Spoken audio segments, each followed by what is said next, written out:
बच्चों, आज मैं कक्षा 12 जीव विज्ञान अध्याय 1 जीवों में जनन अध्याय के अंतर्गत लैंगिक जनन की घटनाएं इवेंट्स इन सेक्सुअल रिप्रोडक्शन के बारे में अध्ययन करेंगे। तो लैंगिक जनन की घटनाओं में आगे क्या है कि परिपक्वता अवस्था मैच्योर स्टेज प्राप्त करने के पश्चात लैंगिक जनन करने वाले जीवधारी, चाहे वो पौधे हों अथवा जंतु, तीन विभिन्न घटनाओं को प्रदर्शित करते हैं। तो चाहे जंतु हों चाहे पौधे हों, उनमें तीन मुख्य घटनाएं होती हैं। पहला है निषेचन पूर्व घटनाएं, प्री फर्टिलाइजेशन इवेंट्स। दूसरा है निषेचन फर्टिलाइजेशन, अर्थात एक जो निषेचन की पहले की घटना है वो हो गया निषेचन पूर्व घटनाएं, फिर निषेचन, और तीसरा है निषेचन पश्चात घटनाएं, पोस्ट फर्टिलाइजेशन इवेंट। तो पहला ही डालेंगे निषेचन पूर्व घटनाएं, प्री फर्टिलाइजेशन इवेंट्स। तो निषेचन की पूर्व घटना क्या है कि इसके अंतर्गत क्या होगा, निषेचन मीन्स युग्मकों के संयोजन से पूर्व की सारी घटनाएं सम्मिलित होती हैं। निषेचन क्रिया के पश्चात युग्मनज का निर्माण होता है। अब इसके बारे में आगे और बताएंगे। निषेचन पूर्व घटनाओं में क्या है, इसके अंतर्गत क्या होता है, निषेचन की क्रिया के पूर्व की सारी घटनाएं सम्मिलित होती हैं। निषेचन की पूर्व की दो प्रमुख घटनाएं क्या हैं, लिखिए। निषेचन पूर्व की दो प्रमुख घटनाएं हैं। पहला है युग्मक जनन, गैमिटोजेनेसिस, और दूसरा क्या है युग्मक स्थानांतरण, गैमिट ट्रांसफर। तो पहले तो यह है युग्मकों का निर्माण। युग्मक क्या होती हैं, युग्मक अगुणित एक कोश की संरचना होती है जो नर पुष्प के पुंकेसर में और मादा पुष्प के स्त्रीकेसर में उत्पन्न होती है। तो इसमें पहला है युग्मक जनन, गैमिटोजेनेसिस। तो गैमिटोजेनेसिस की परिभाषा ऐसे है, अगुणित हैप्लॉइड। तो एक शब्द है अगुणित जिसमें गुणसूत्रों का एक सेट पाया जाता है, और एक शब्द क्या है द्विगुणित जिसमें गुणसूत्रों का दो सेट पाया जाता है। तो अगुणित हैप्लॉइड लैंगिक कोशिकाओं। अब लैंगिक कोशिकाएं दो प्रकार की होती हैं, नर कोशिका और मादा कोशिका। अगुणित हैप्लॉइड लैंगिक कोशिकाओं कोष्ठक में युग्मकों गैमिट्स के निर्माण एवं विभेदन डिफरेंशिएशन की प्रक्रिया को युग्मक जनन कहते हैं। क्या चीज, अगुणित हैप्लॉइड, इसी को मोनोप्लॉइड भी कहा जाता है, एक गुणित लैंगिक कोशिकाओं युग्मकों गैमिट्स के निर्माण एवं विभेदन डिफरेंशिएशन की प्रक्रिया को क्या कहते हैं, युग्मक जनन कहते हैं। युग्मकों की संरचनात्मक रूप से क्या चीज, युग्मकों को संरचनात्मक रूप से मुख्यतः दो प्रकारों में बांटा गया है। अर्थात युग्मक क्या होते हैं, इन्हें रचनात्मक रूप से दो प्रकार के होते हैं, समयुग्मक और विषम युग्मक। तो हेडिंग डालेंगे ए समयुग्मक, होमोगैमिट्स और आइसोगैमिट्स। नाम से स्पष्ट है, जिसमें युग्मक क्या होते हैं, नर और मादा युग्मक एक समान होते हैं, उसे कहा जाता है समयुग्मक। इनमें दोनों युग्मक नर एवं मादा संरचनात्मक रूप से समान एवं क्रियात्मक रूप से भिन्न होते हैं। इसमें क्या होगा, दोनों युग्मक क्या होंगे, एक समान होंगे। इसमें दोनों युग्मक नर एवं मादा संरचनात्मक रूप से समान, यहाँ देखिए, एवं क्रियात्मक रूप से भिन्न होते हैं। जैसे शैवालों में, ज़्यादातर शैवालों में ऐसा होता है, क्लाइडोफोरा, यूलोथ्रिक्स, क्लेमाइडोमोनास, इन सब में क्या होता है, समयुग्मक पाए जाते हैं। यहाँ पर देखिए, ये नर युग्मक है, मादा युग्मक है, लेकिन दोनों देखने में समान होते हैं एकदम, लेकिन कार्य में भिन्न होते हैं। तो रचना में क्या होंगे? रचनात्मक रूप से समान होते हैं। ये है जो रचना इन्हीं से कहते हैं कशाभिका, फ्लैजेला, इसके द्वारा ये पानी में तैरता है। एक केंद्रक है। ये है क्लैडोफोरा, एनसीईआरटी की बुक में दिया हुआ है क्लैडोफोरा। ये क्या ही प्रकार का शैवाल है। इसमें समयुग्मक पाया जाता है। नेक्स्ट है विषम युग्मक, हेटेरोगैमिट्स। इसमें देखिए क्या है, इसमें दोनों युग्मक नर एवं मादा संरचनात्मक एवं क्रियात्मक दोनों रूप से एक दूसरे से भिन्न होते हैं। ठीक, इसमें दोनों युग्मक क्या होते हैं? नर और मादा, संरचनात्मक एवं क्रियात्मक दोनों रूप से एक दूसरे से भिन्न होते हैं। अब यहाँ पर देख लीजिए, एक क्या है? मादा युग्मक है और एक नर युग्मक है। इस संरचनात्मक रूप से भी और क्रियात्मक रूप से क्या है? एक दूसरे से भिन्न है। ये फ्यूकस शैवाल है। फ्यूकस शैवाल के विषम युग्मक देखिए, मादा युग्मक है, आकार में बड़ा है। ये बीच में जो दिखाई पड़ा वो लाल रंग का केंद्रक है। ये नर युग्मक क्या है? आकार में बहुत छोटा है। मनुष्य में देख लीजिए, मनुष्य में ये मादा का अंडाणु है, ओमा फीमेल, और ये क्या है? नर का शुक्राणु है, स्पर्म ऑफ मेल। तो मनुष्य में क्या देखिए कि जो अंडाणु है मादा युग्मक है, क्या है? आकार में बड़ा और गोलाकार है। शुक्राणु क्या है? आकार में छोटा है।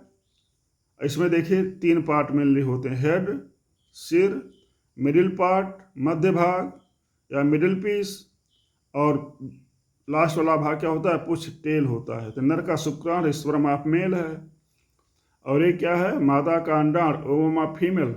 इसमें कोशिका झिल्ली पाई जाती है, इसके अंदर कोशिका द्रव्य पाया जाता है, और फिर बीच में केंद्रक पाया जाता है। ये आकार में बड़ा होता है। ये हो गया मादा मनुष्य का अंडाणु माने ओवम ऑफ फीमेल, और ये हो गया नर का शुक्राणु स्पर्म ऑफ मेल। तो ये फीमेल का अंडाणु है और नर का शुक्राणु स्पर्म है। तो यहाँ पर देखिए, ये फ्यूकस का है, तो इसकी परिभाषा को वैसे लिखेंगे। इसमें दोनों युग्मक नर एवं मादा संरचनात्मक एवं क्रियात्मक दोनों रूप से एक दूसरे से भिन्न होते हैं। अभी आपने देखा भी, नर युग्मक को पुमड़ु या शुक्राणु कहते हैं। किसको? नर युग्मक को। तथा मादा युग्मक को, जो फीमेल गैमीट है, उसे क्या कहते हैं? अंड, एग या डिम्ब, ओवम कहते हैं। अब ये फिगर आप देख लीजिए। आगे है जीवों में लैंगिकता, सेक्सुअलिटी इन ऑर्गेनिज्म। इसमें क्या है कि प्रजनन अंग की उपस्थिति के आधार पर जीवधारी 2 प्रकार के होते हैं। प्रजनन अंग की उपस्थिति के आधार पर क्या होगा? जीवधारी 2 प्रकार के होते हैं। एक होता है एक लिंगी और एक होता है द्विलिंगी। अब देखिए, पहला हिरण्य क्या है? एक लिंगी, यूनिसेक्सुअल। एक लिंगी जंतुओं को आपने देखा ही होगा। पौधों में आप देखिए, एक लिंगी में जैसे क्या है? पपीता आदि में है। पपीता आपने देखा होगा, कुछ पपीते के पौधे में फल लगता है और कुछ पौधों में फल नहीं लगता। जिसमें फल लगता है वो मादा है, जिसमें फल नहीं लगता वो क्या है? नर है। तो लिखेंगे एक लिंगी, यूनिसेक्सुअल। जब किसी जीवधारी में नर, मेल एवं मादा, फीमेल, प्रजनन अंग में से कोई एक प्रजनन अंग उपस्थित हो, मीन्स क्या हुआ कि नर और मादा में से क्या होगा?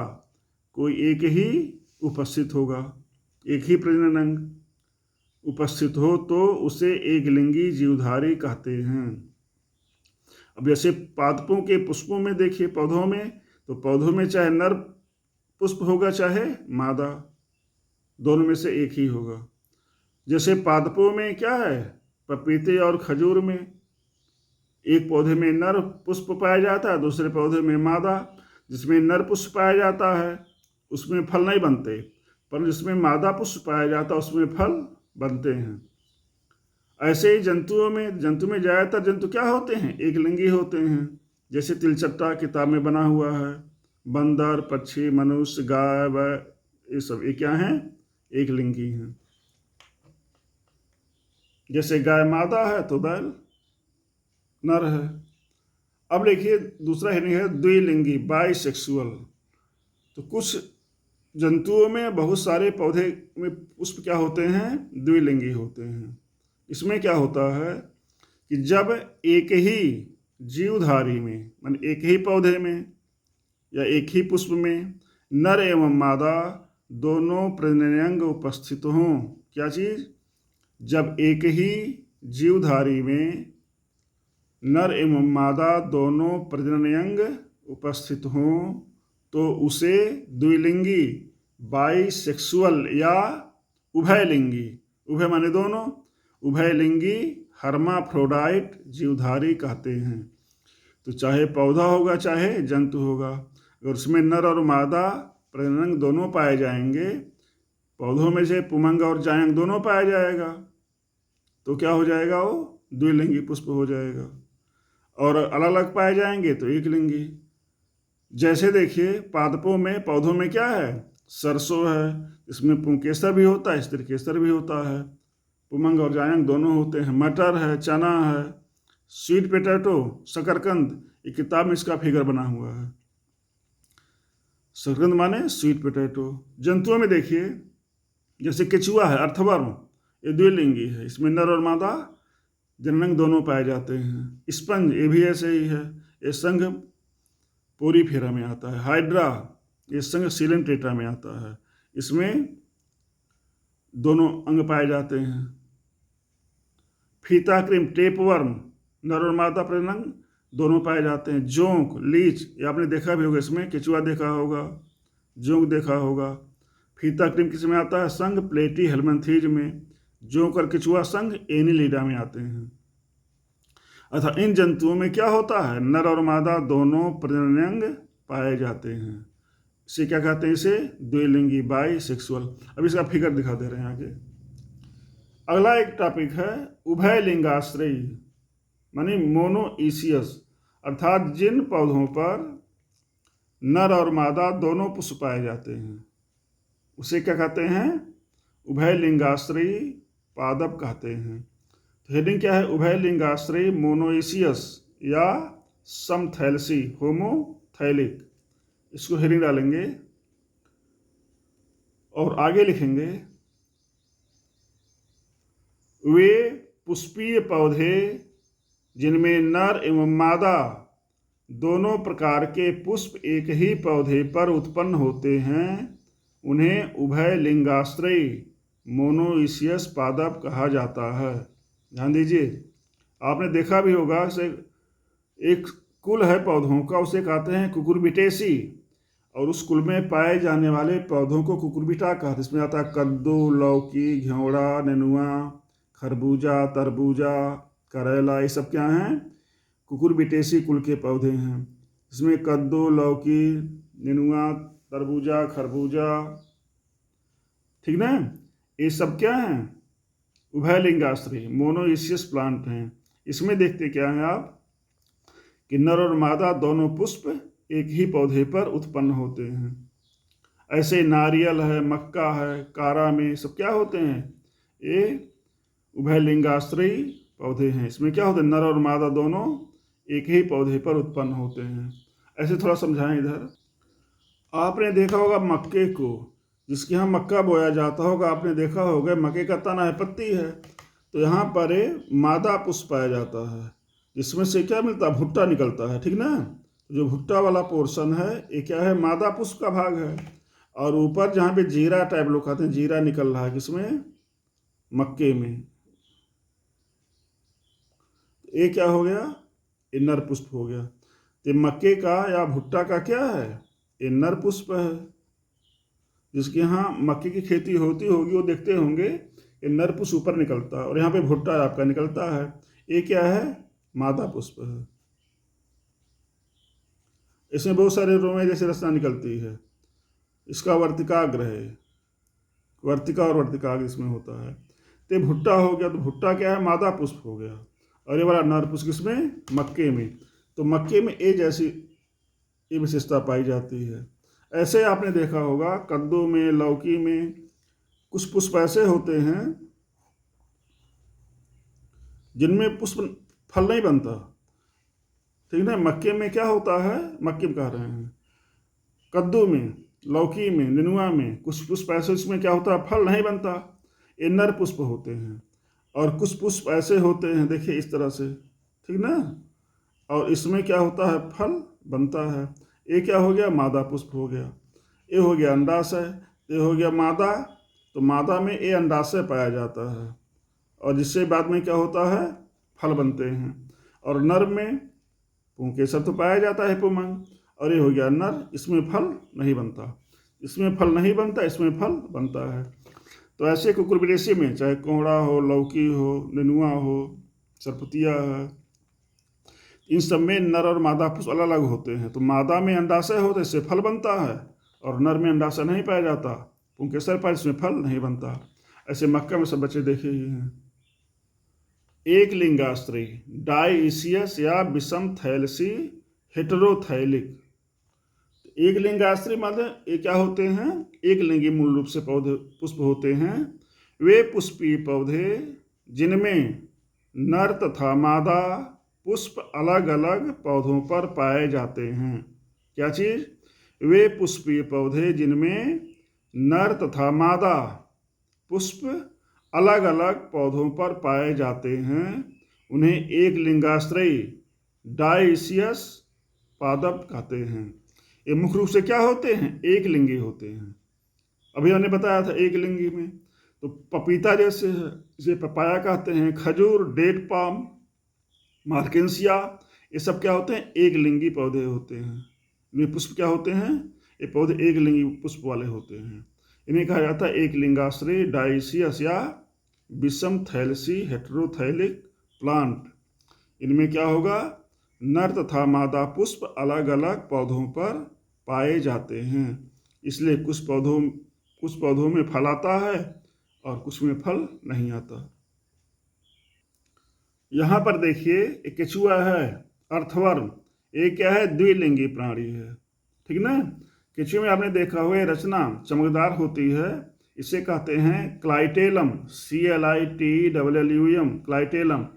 हिंदी में कहते हैं पर्यारिका। एक चमकदार रचना होती है। इसमें क्या होता है, इससे बनता है कोकून। इसको देखिए काट के दिखाया गया है कि इसमें क्या है, वृषण कोशयुक्त विषण टेस्टिस पाया जाता है, अंडा से ओवरी दोनों पाया जाता है। तो केचुआ द्विलिंगी क्यों है, क्योंकि इसमें वृषण, टेस्टिस और अंडा से ओवरी दोनों रचनाएं पाई जाती हैं, इसलिए केचुआ क्या है, द्विलिंगी प्राणी है। ऐसे ही पौधों में देखिए, पौधों में तो बहुत से द्विलिंगी होते हैं, ये सरसों है, मटर है। यहाँ कारा नाम का एक शैवाल है, ये शैवाल भी क्या है, उभयलिंगी है, ठीक ना, या मोनोइसिस कह सकते हैं इसको, उभयलिंगाश्रयी। इसमें क्या है, अंडधानी उगोनियम यहाँ ऊपर की तरफ है और पुंधानी या एंथेरिडियम नीचे की तरफ है, ठीक ना। ये भी क्या है, उभयलिंगाश्रयी मोनोइसियस प्लांट है शैवाल।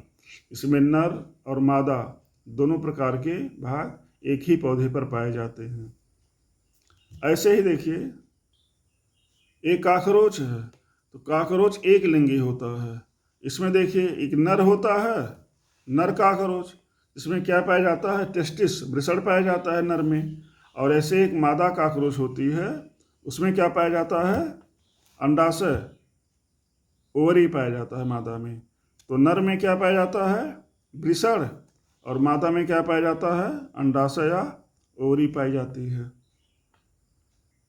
ऐसे पौधों में देखिए ये शकरकंद, अभी आपने सरसों, मटर, इन सब में देखा होगा, क्या होते हैं, सरसों, मटर, शकरकंद क्या होते हैं, द्विलिंगी होते हैं। इसमें स्टिमन पुंकेसर भी है और अंडक कार्पेल भी है, क्योंकि पुंकेसर और स्त्री केसर दोनों है, पुंकेसर स्टेमन और अंडक कार्पेल, अर्थात पुमंग और जायांग दोनों पाया जाता है, इसलिए क्या है, द्विलिंगी है। ऐसे सरसों में है, मटर में है। ठीक, आगे देखिए मार्केंसिया। मार्केंसिया क्या है, एक ब्रायोफाइट प्लांट्स है। क्या है, ब्रायोफाइट में पढ़ा होगा, कवक, शैवाल, ब्रायोफाइटा, टेरिडोफाइटा, जिम्नोस्पर्म। ऐसे मार्केंसिया क्या है, ब्रायोफाइटा है। ये भी एक लिंगी होता है। जैसे यहाँ देखिए, इस थैलस में मादा थैलस क्या है, इसमें स्त्री धानीधर आर्की गोनियोफोर ARCHEGONIOPHORE। तो मार्केंसिया में क्या होती है, नर थैलस और मादा थैलस अलग अलग पाया जाता है। तो मादा थैलस में या नारी थैलस में क्या होता है, स्त्री धानीधर आर्की गोनियोफोर, और नर थैलस में पुंधानीधर एंथीरिडियोफोर पाया जाता है। इस प्रकार से जो थैलस होती है सुकाय, किसमें, मार्केंसिया में 2 प्रकार की होती है। इस प्रकार से क्या हुआ है, एक लिंगाश्रय हुआ या एक लिंगी हुआ, डाइसियस। आगे है युग्मक निर्माण के दौरान कोशिका विभाजन, cell division during gamete formation. ध्यान दीजिए, युग्मक निर्माण के दौरान कोशिका विभाजन, cell division during gamete formation. अब हेरिंग डाल, इसके सबसे पहले क्या जाना चाहेंगे हम कि गैमीट युग्मक क्या चीज़ होता है। तो हेरिंग डालेंगे युग्मक गैमीट। तो गैमीट की परिभाषा या व्याख्या इस तरह से कर सकते हैं कि युग्मक गैमीट अगुणित हैप्लॉइड, इसको हैप्लॉइड या अगुणित को हम N या X से प्रदर्शित करते हैं। अगुणित या एक गुणित को हम क्या करते हैं, N या X संकेत से प्रदर्शित करते हैं। तो युग्मक गैमीट अगुणित हैप्लॉइड या एक गुणित मोनोप्लॉइड, एक कोशिकीय यूनिसेलुलर नर या मादा कोशिकाएं होती हैं। क्या चीज, युग्मक क्या होता है, अगुणित एवं एक कोशिकीय नर या मादा कोशिकाएं होती हैं। युग्मकों के संयोजन से क्या होता है, द्विगुणित डाइप्लॉइड युग्मनज जाइगोट बनता है। द्विगुणित का अंग्रेजी क्या है, डाइप्लॉइड।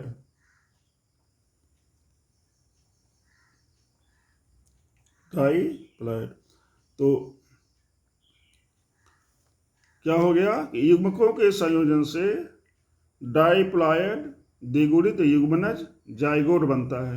यहाँ तक विस्तार में देखिए, ये है मादा युग्मक, अगुणित गुणसूत्र पाए जाते हैं।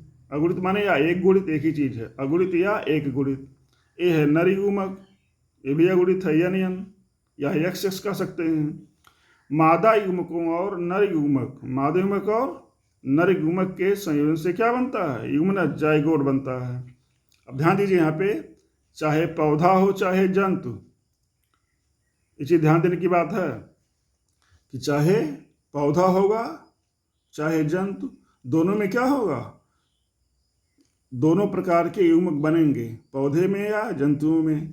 तो पौधे में बनेगा मादा युग्मक जिसे ओवम कहते हैं, न और नर में बनेगा नर युग्मक जिसे पुमड़ या स्पर्म शुक्राणु कहते हैं। तो मादा युग्मक और नर युग्मक के संयोजन से क्या बनता है, युग्मनज जाइगोट बनता है। अभी मैंने बताया चाहे पौधे हों चाहे जंतु, दोनों में क्या होता है, मादा युग्मक और नर युग्मक का निर्माण होता है। मादा युग्मक को ओवम कहते हैं, नर युग्मक को पुमड़ या शुक्राणु स्पर्म कहते हैं। अंडाणु और शुक्राणु, इसको कह सकते हैं हम कि क्या हो गया, अंडाणु हो गया। अंडाणु मीन्स ओवम, और ये क्या हो गया, शुक्राणु हो गया।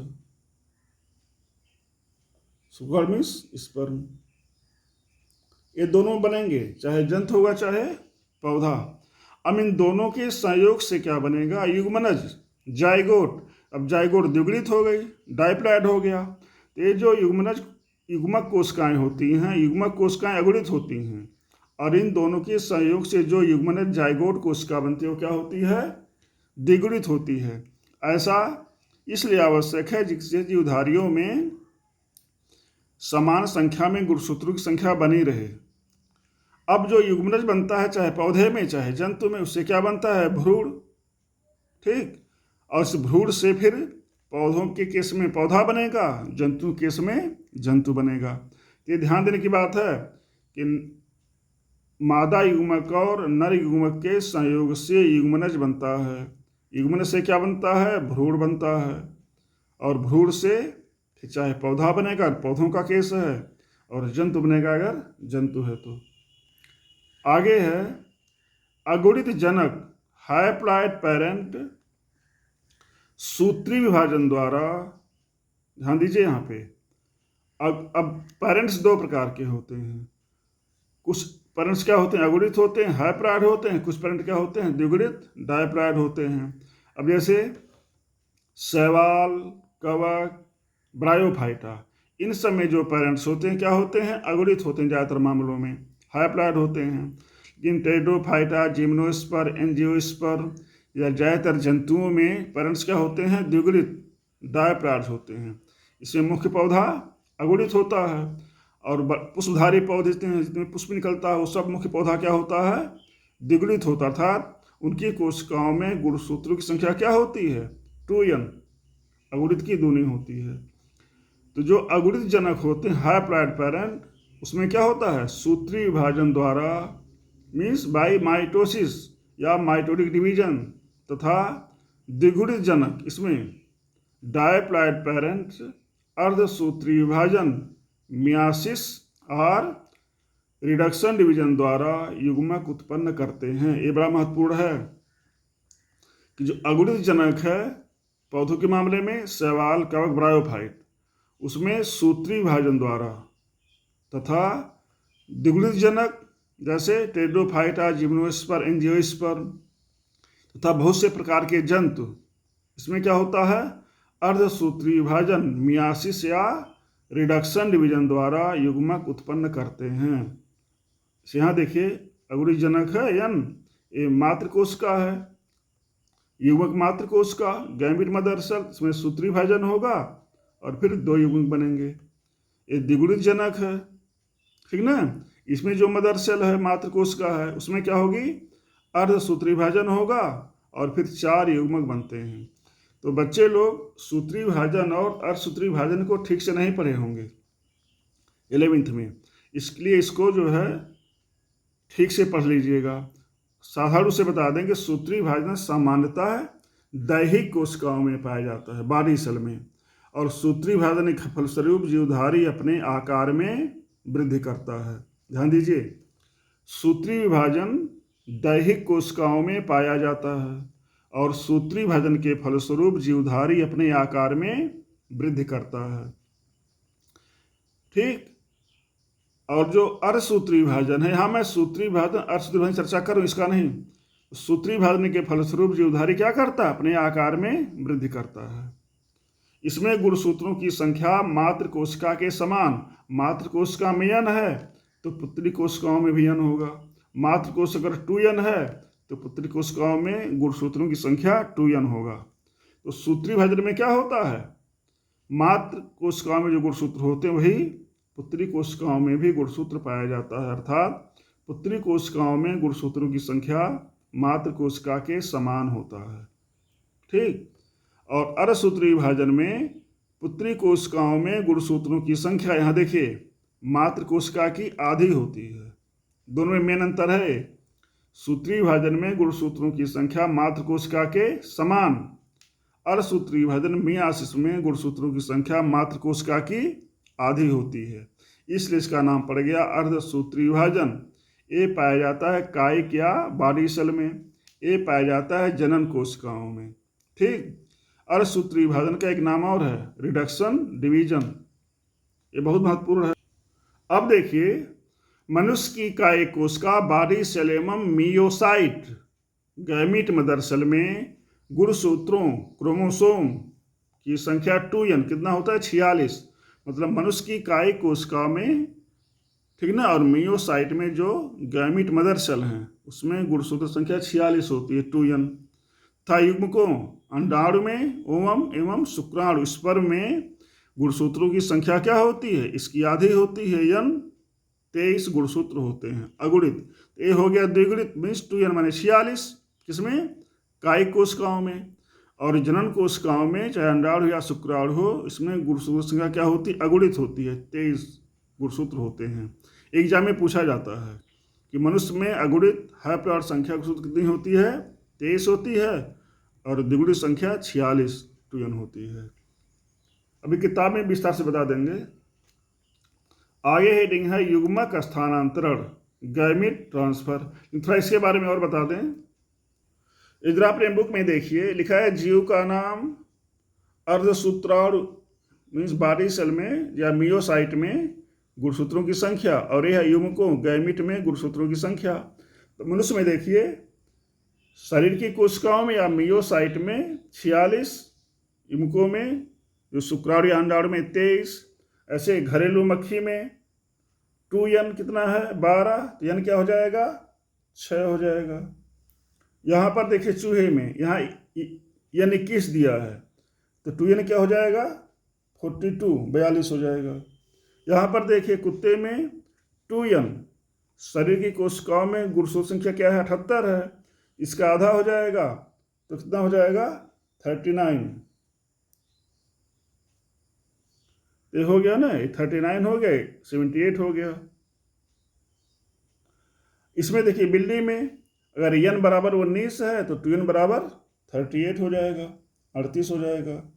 एक फल मक्खी का था ड्रोसोफिला, तो आप BSc में सी में जाएंगे तो आप फल मक्खी के बारे में पढ़ेंगे। इसका नाम है ड्रोसोफिला, इसे फल मक्खी कहते हैं। आनुवंशिकी के बहुत सारे प्रयोग किस पर हुए? ड्रोसोफिला पे हुए। पादपों में मटर पर, और जंतुओं में ड्रोसोफिला फलमक्खी पर आनुवंशिकता के बहुत सारे प्रयोग किए गए। इसमें 2n है 8 और n है 4। ऐसे ही ओफियोग्लॉसस है, इसका दूना कर देंगे 630 का, तो 0, 6 और 12, तो इसका 2n हो गया 1260 और n हो गया 630। आगे सेब में देखिए 2n बराबर 34 है, तो n बराबर 17। धान में n बराबर 12, तो 2n कितना हो गया? 24 हो गया, ठीक ना। मक्के में 2n बराबर 20, तो n बराबर 10। आलू में n बराबर 24, तो 2n बराबर 48। ऐसे ही तितली में देखिए 2n बराबर 380, तो n बराबर 190। प्याज में देखिए n बराबर 8, तो 2n बराबर 16। ते हुआ, इसका तात्पर्य हुआ कि अगुणित संख्या में गुणसूत्रों की संख्या द्विगुणित की आधी होती है। ठीक, आगे है युग्मक स्थानांतरण, गैमीट ट्रांसफर।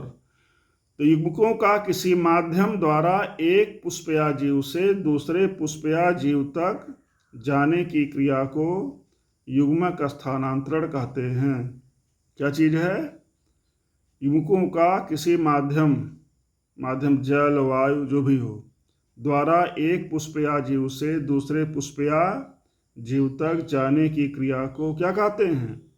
युग्मक स्थानांतरण कहते हैं। साधारण पादपों जैसे शैवाल, एल्गी, ब्रायोफाइटा, टेरिडोफाइटा में युग्मक स्थानांतरण के लिए क्या है? जल आवश्यक है। एग्जाम में पूछा जाता है कि ब्रायोफाइटा या शैवाल में जल का क्या महत्व है। यहाँ पर युग्मक स्थानांतरण के लिए क्या चाहिए? जल आवश्यक है। पुष्पी पादपों में जो फ्लावरिंग प्लांट हैं में युग्मक स्थानांतरण हेतु परागण, पॉलिनेशन की क्रिया होती है। आपने छोटे क्लासों में भी परागण के बारे में पढ़ा होगा। यहाँ एक बार और देख लीजिए, परागण क्या चीज है। परागकणों पालन ग्रेन का पुंकेसर स्टेमन के परागकोश से स्त्रीकेसर पिस्टिला कार्पेल के वर्तिकाग्र पर जाने की क्रिया को परागण कहते हैं। क्या चीज? परागकणों पालन ग्रेन का पुंकेसर स्टेमन के परागकोश पालन सैक से स्त्रीकेसर पिस्टिलिया कार्पेल के वर्तिकाग्र स्टिग्मा तक जाने की क्रिया को परागण कहते हैं। परागण की क्रिया वायु द्वारा, जल द्वारा या कीट द्वारा होती है। इसके बारे में थोड़ा सा और बता दें।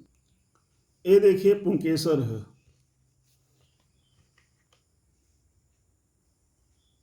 ठीक, और ये पुंकेसर का पराकोष, ये है पराकोष, ये है पुतंत, इसे कहते हैं पुतंत, ठीक। और ये रचना क्या चीज होती है? परागकोश। तो परागकोश में क्या पाए जाते हैं? पालन सैक, पालन ग्रेन पाए जाते हैं। परागकण क्या पाए जाते हैं? परागकण, पालन ग्रेन। एक क्या चीज है? पुंकेसर है, स्टेमन, मीन्स ये नर पुष्प है। तो पुंकेसर में क्या पाए जाते हैं? पुतंत होता है, फिलामेंट, और ये होता है परागकोश। परागकोश में परागकण पाए जाते हैं।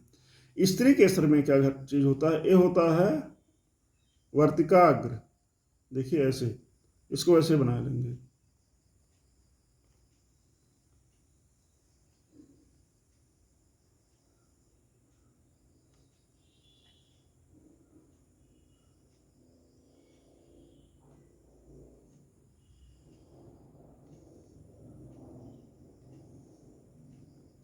ये है पुष्पासन, ठीक ना। और ये देखिए ऐसे रचना पाई जाती है, इसे कहते हैं वर्तिकाग्र। वर्तिकाग्र स्टिग्मा क्या है? STIGMA, स्टिग्मा हो गया। ये जो रचना होती है यहां से यहां तक, इसे कहते हैं वर्तिका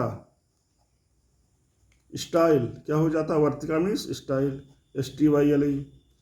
और ये जो रचना होती है इसे कहते हैं अंडाशय। अंडाशय मीन्स क्या होता है? ओवरी। इस प्रकार से देखा जाए तो स्त्री केसर के क्या होंगे? ये है स्त्री केसर। स्त्री केसर मीन्स कार्पेल या पिस्टिल, कार्पेल या पिस्टिल के 3 भाग। क्या चीज? अंडाशय सबसे नीचे, वर्तिका और वर्तिकाग्र। ये जो दानेदार रचना पाई इसे कहते हैं हम बीजांड। क्या कहते हैं? बीजांड मीन्स ओव्यूल, OVULE।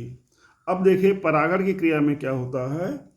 पराग कोश से जो पराग कण हैं ये क्या होते हैं? हवा द्वारा, जल द्वारा, कीटों द्वारा, चाहे जैसे, स्त्री केसर के वर्तिकाग्र पर पहुंचते हैं।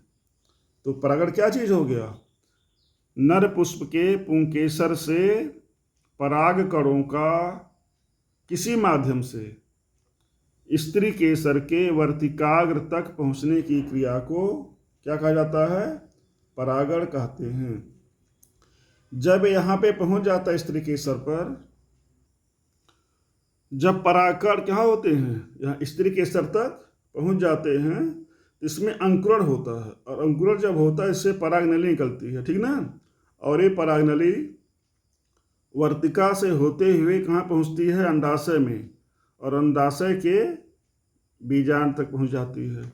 इसमें 2 नर युग्मक होते हैं, ठीक ना, और इसमें जाके मिल जाता है अंडाणु से, और फिर निषेचन क्रिया होती है।